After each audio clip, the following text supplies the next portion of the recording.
Dun-dun-dun-dun-dun, Shoge World. Welcome to Shoge World, gamers. Josh here, and the work on the US version of Super Nintendo World keeps marching forward in Universal Studios Hollywood, as well as in Epic Universe in Orlando, Florida.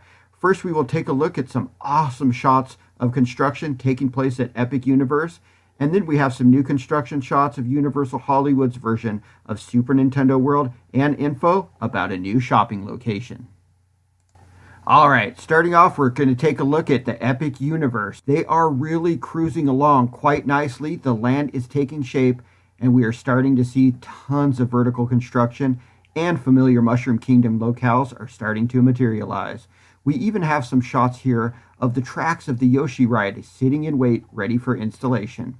Also, what appears to be pillars and even some of the large tube track pieces for the Donkey Kong minecart coaster have started being installed into the land. We have finally got past that initial level of construction where it seems like piles of dirt are being moved around and random holes are being dug and then filled over and over.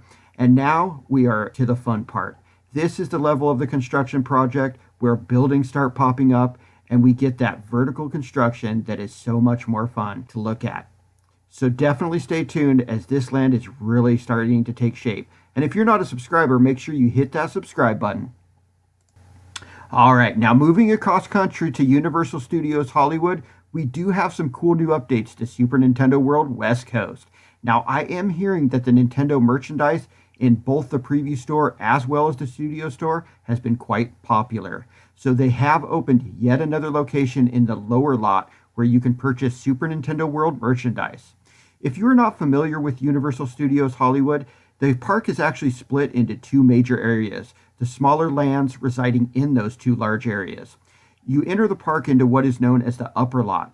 This is where all the shows like the very popular Waterworld and Animal Actor shows take place, as well as the Wizarding World of Harry Potter, the Springfield, USA area, and the Minion areas all reside, along with a few rides like The Secret Life of Pets and, of course, the world-famous Studio Tour. The other area is the lower lot, which is accessed by riding multiple escalators that take you down to this lower level. On a side note, there is some really cool views to be had on your way down the escalators, so if you do go, definitely check that out. There's some cool photo areas. Now, the lower lot is where the Mummy ride, the Transformers ride, and the Jurassic World area are. This is also the home of the future Super Nintendo World expansion to the park. Up until this point, all the Super Nintendo World merchandise has been located in the upper lot, but a new store in the lower lot has opened up, which is located right next to the future entrance to Super Nintendo World. So far, it appears that it is the same merchandise we have seen in the park up to this point. But if the sales are going as well as I have heard, I expect we will be seeing new merchandise showing up soon.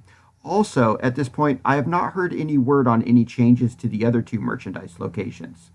Now, looking at the construction going on in the West Coast version of Super Nintendo World this week, they continue to work on the entrance as the pipe looks to be getting ready for that familiar green color paint job anytime now. They have also started painting the Mario Kart show building to the right of the entrance, a blue color as to help it blend into the sky, which looks so much better for the immersion of this area.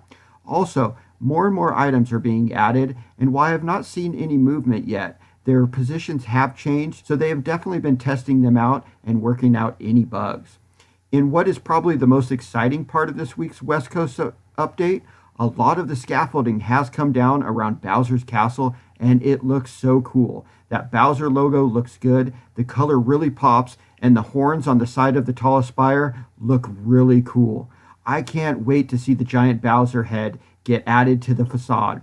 Alright gamers, I really feel like we are getting close to an opening date announcement, so stay tuned and subscribe if you're not a subscriber. And let me know your thoughts on Super Nintendo World in the comments. Thanks for joining us today, gamers. Shoge World out.